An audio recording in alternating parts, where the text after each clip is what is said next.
அன்புக்கும் போற்றுதலுக்கும் உரிய முத்தமிழறிஞர் டாக்டர் கலைஞர் அவருடைய எழுத்துக்களுக்கு நான் ரசிகர். அவர் எண்ணங்களுக்கு நான் எதிரானவனாக இருந்தாலுமே கூட அவருடைய எழுத்துக்களுக்கும் அவருடைய பேச்சுக்களுக்கும் நான் ரசிகன். இன்று ஒன்று சொல்கின்றேன், இந்த இடத்திலே இருந்து ஒன்று சொல்கின்றேன். நான் பெரிதும் போற்றுதலுக்கும் நான் பெரிதும்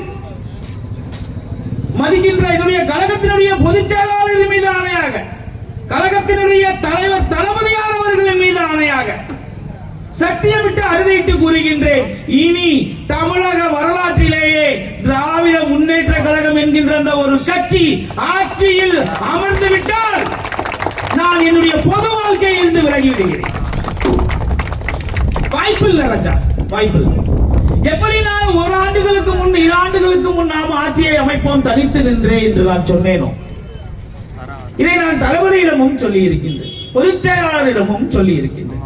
சொல்கின்றேன், கூட்டணி ஆட்சியை அமைப்பதற்கு 10 சீட்டுகள் எங்களுக்கு தேவைப்பட்ட அந்த இக்கட்டான நிலையிலுமே கூட மதச்சார்பற்ற இடதுசாரிகளை நம்பித்தானே நாங்கள் வந்தோம். நாங்கள் ஒன்றும் இரட்டலையை தேடி போகவில்லையே. எல்லாரும் நினைத்தார்களே,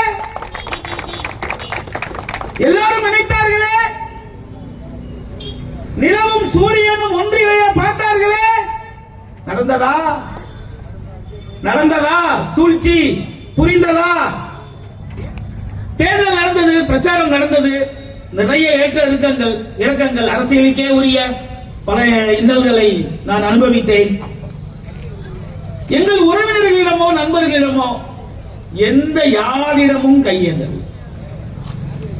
என்னுடைய வீட்டு பத்திரத்தை எடுத்து இந்த நேரத்திலே நான் இன்று எம்எல்ஏவா இருக்கின்ற காரணம் தளபதி, பொதுச் செயலாளர் அவர்கள் தான் காரணம். இருந்தாலும் என்னுடைய தந்தையை இந்த நேரத்தில் எண்ணி பார்க்கிறேன். பத்திரத்தை எடுத்து கொடுத்து நீ போய் வச்சுக்கிறா அப்படின்னு சொன்னார். வெறும் 15 லட்சம் ரூபாய் பத்திரத்தை வீட்டு பத்திரத்தோட வச்சு எனக்கு உதவி செய்ய என்ற ஆள் இல்லை. இதே மணச்சநல்லூருக்கு யாருக்கும் நான் போன் செய்யவில்லை, பணம் கொடுங்கள் என்று கேட்கவில்லை. முயன்ற அளவு இயன்றது. விழுந்தால் நாளை மறுதினம் தேர்தல், அந்த நேரத்திலே அந்த பணம் கிடைத்தது. அதை கொண்டு மற்ற செலவுகளை செய்தோம், அது வேறு விஷயம். அந்த பணம் அன்னைக்கு இல்லை என்றால் இன்னைக்கு இந்த நிலை இருந்திருக்குமா என்று இறைவனுக்கு தான் தெரியும். இன்னமும் அந்த பத்திரம் அரங்கிலே தான் இருக்கிறது, இன்னும் மீட்கவில்லை. ஏனென்று சொன்னால் இந்த நேரத்திலே அந்த துறையூர் நிர்வாகிகளை எண்ணி அவர்கள் பாதங்களை தொட்டு என்னுடைய சார்பாகவும் என் குடும்பத்தினர் சார்பாகவும் என்னுடைய நன்றிகளை தெரிவித்துக் கொள்ள கடமைப்பட்டவனாகிறேன். எது எப்படி இருந்தாலும் கூட இன்று நான் சட்டமன்ற உறுப்பினராக துறையூரிலே தேர்ந்தெடுக்கப்பட்டால் அதற்கு ஒரே ஒரு காரணம், எனக்கு யாரும் ஓட்டு போடவில்லை. எங்கள் எல்லோருக்கும் நன்றாக தெரியும், தளபதி என்கின்ற அந்த ஒரு முகம், அந்த முகத்துக்காக விழுந்த ஓட்டு, வேறு எதற்காகவும் இல்லை.